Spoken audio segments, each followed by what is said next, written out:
Cumprimento a todos e desde já gostaria de compartilhar minha imensa alegria de fazer parte de um evento tão relevante e gostaria de me apresentar. Meu nome é Priscila Costa. Muito bem, eu adoro essa parte. E se eu pudesse dar o meu currículo, eu começaria dizendo que eu sou esposa e mãe. Essa é a melhor parte da vida de uma mulher, posso garantir. Sou mãe da Zara, mãe do Noah também, que tem 2 aninhos. A Zara tem 4. E também tenho uma formação acadêmica no jornalismo. E hoje estou ocupando um espaço político na nossa cidade de Fortaleza. Hoje sou vereadora do nosso município. Então, me deram uma missão hoje aqui muito sensível e delicada, que é falar de fé na política. E é natural do assunto mexer com algumas sensibilidades, mas acontece que a política é, sim, um espaço, como todo espaço nessa sociedade, um espaço que precisa, sim, do tempero, do sal, do evangelho, daquilo que cremos. E por isso hoje eu vim compartilhar humildemente a minha experiência prática em estar ocupando um espaço político, sendo uma jovem cristã comum, assim como cada um dos que estão hoje aqui nos assistindo. Como eu falei, como uma pessoa comum, fui criada, nascida na igreja e, devido a isso, a minha formação natural, formação cultural, formação intelectual e formação íntima teve como a maior influência a influência da igreja. Então, quando a gente fala a respeito de política e religião, a primeira coisa que vem na cabeça é aquele ditado que a gente aprendeu, creio que equivocadamente, que diz que política não se mistura com religião. E quando eu pude vivenciar, experimentar esse momento da minha vida, onde eu nunca imaginei ocupar um espaço político e que ainda assim eu sentia no meu coração que o Senhor estava me permitindo a ocupar, a desejar, sim, influenciar nesse setor, eu me deparei com esse grande tabu, digamos assim, que é misturar política e religião. Ora, se a religião faz parte de nós, se essa fé faz parte de nós, já vem um grande problema, que é cruzar uma fronteira proibida, digamos assim. Se a religião está de um lado e a política está de outro, a fé está de um lado, a política está de outro, para eu entrar na política, eu tenho que deixar para trás a minha fé. Para eu entrar num espaço político, eu tenho que deixar para trás a minha religião. Será que é assim mesmo que nós devemos pensar, aceitar que se defina o pensamento político do cristão?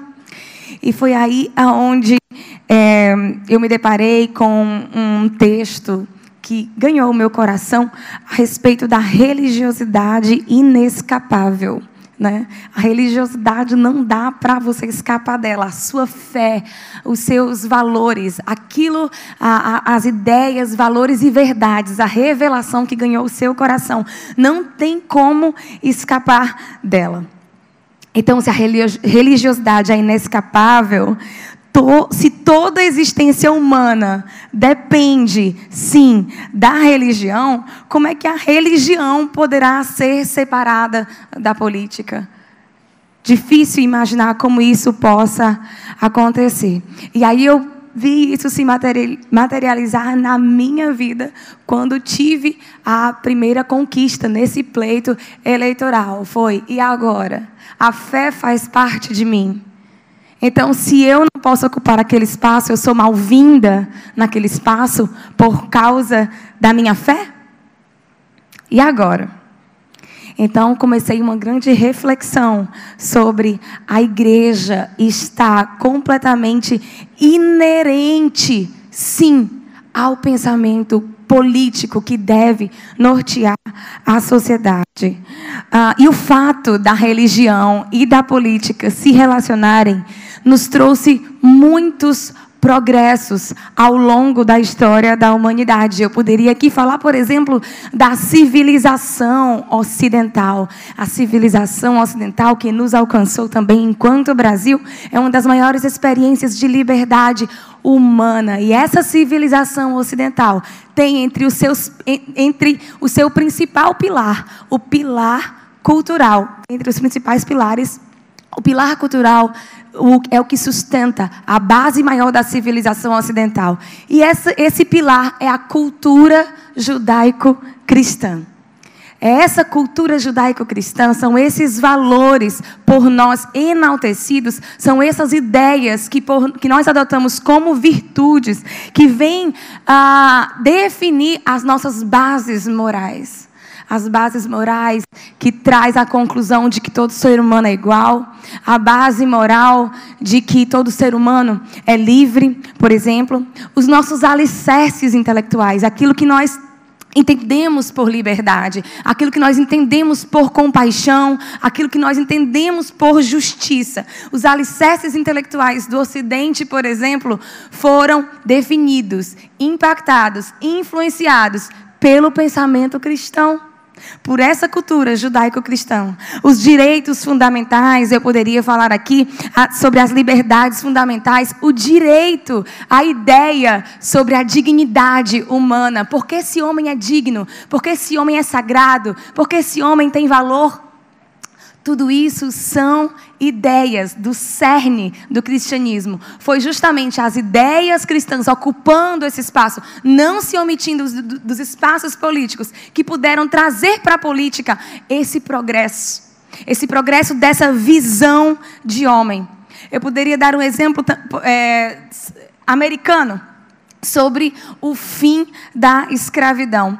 E no processo de libertação dos escravos na história da América do Norte, surge o protagonismo de um homem chamado John Newton, e ele se converte ao cristianismo. Ele trabalhava na Marinha Americana, e ele começa a se envolver com o tráfico de escravos, que era algo que ele teria que cumprir, teria que fazer, era algo que fazia parte do sistema, estava previsto em lei, estava tudo ok, digamos assim, moralmente, naquele sistema político americano. Mas, no entanto, aquele homem se converte a Cristo e ele começa a mudar a percepção a respeito da liberdade. E ele começa a olhar para aqueles escravos negros e dizer: é injusto, Deus não se agrada.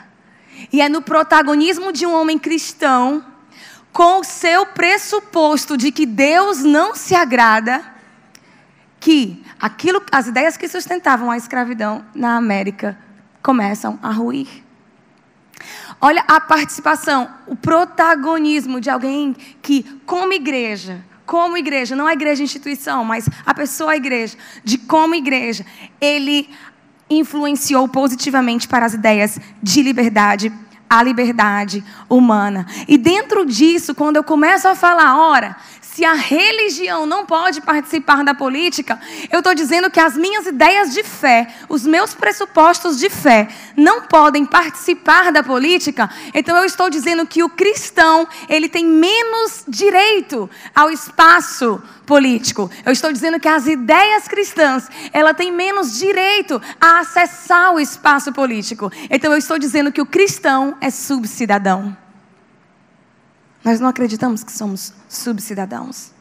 Nós acreditamos que somos sal da terra, luz do mundo. E por isso todo espaço precisa de sal para ser salgado e precisa de luz para ser iluminado. Não acredito na subcidadania cristã e levar essa ideia à frente de que a religião e a política não podem se misturar é sim acabar dizendo que existe uma supremacia de cosmovisão. Se você for um defensor da ideologia ateísta, você está aqui. Se você for um defensor da ideologia feminista, você está aqui. Se você for defensor da ideia marxista, você está aqui. Mas se você for defensor da ideia cristã no espaço político, você está aqui.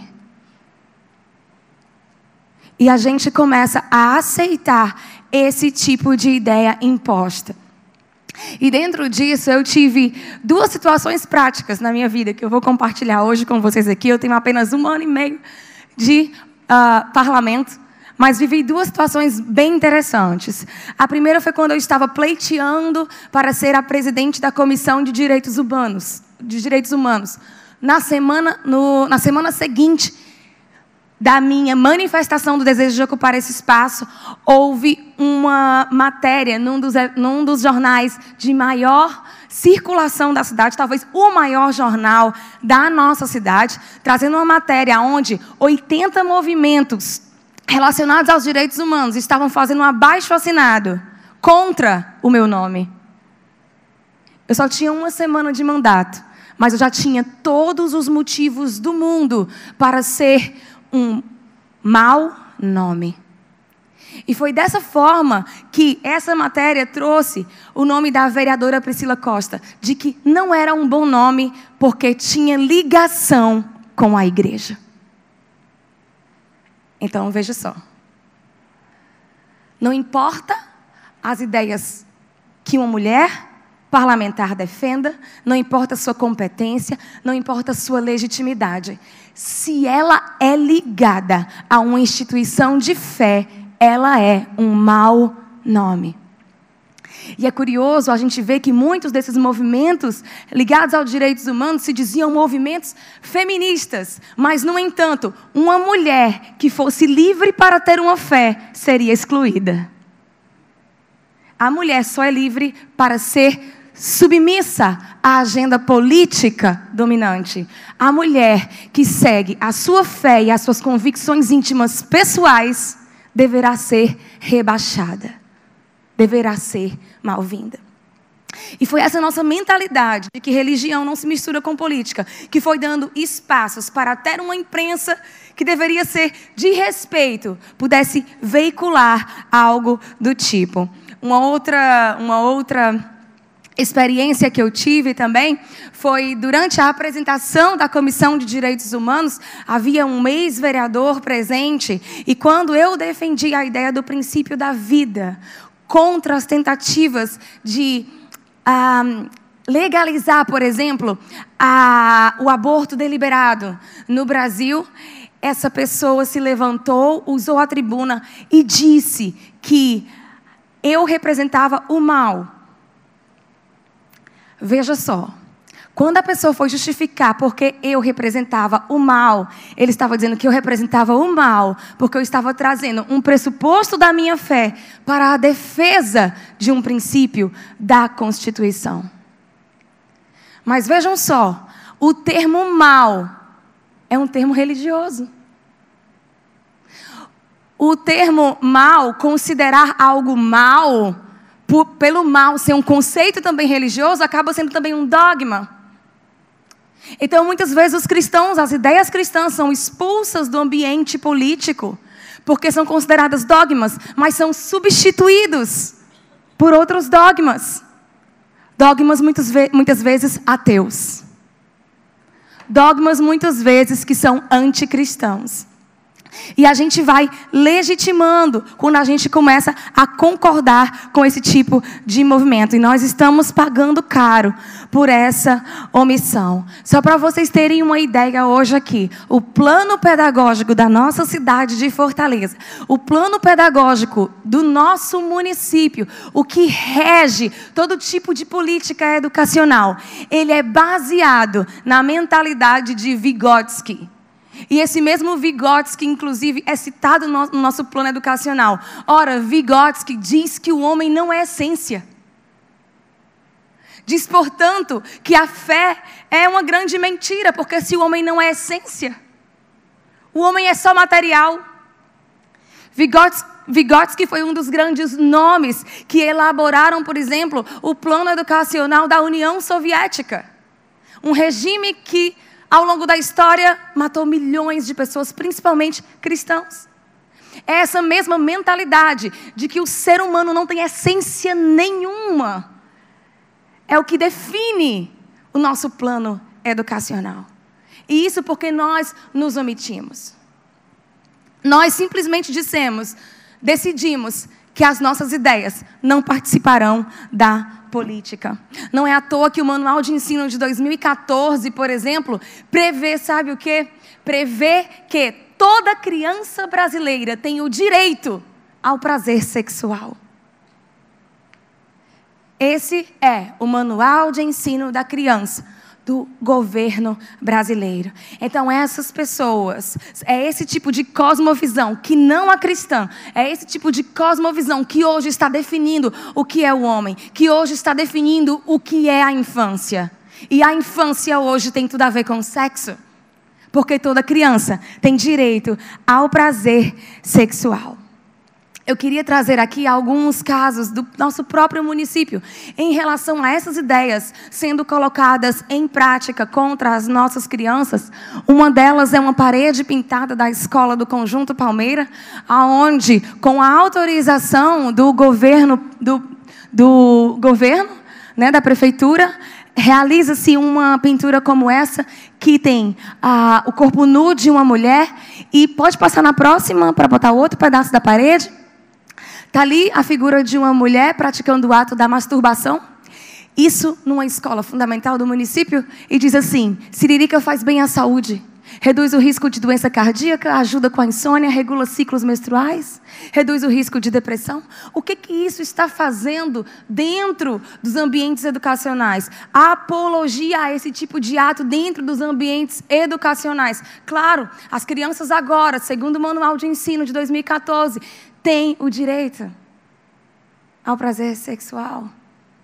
Porque as nossas ideias cristãs a respeito da infância, os nossos preceitos culturais judaico-cristãos a respeito da infância, estão perdendo espaço no ambiente político. Eu poderia falar também, nos últimos minutos que me restam, a respeito do livro adotado pelo Estado do Ceará no ensino médio, livro de filosofia, tem a capa, livro de filosofia Silva Gallo, Experiência do Pensamento.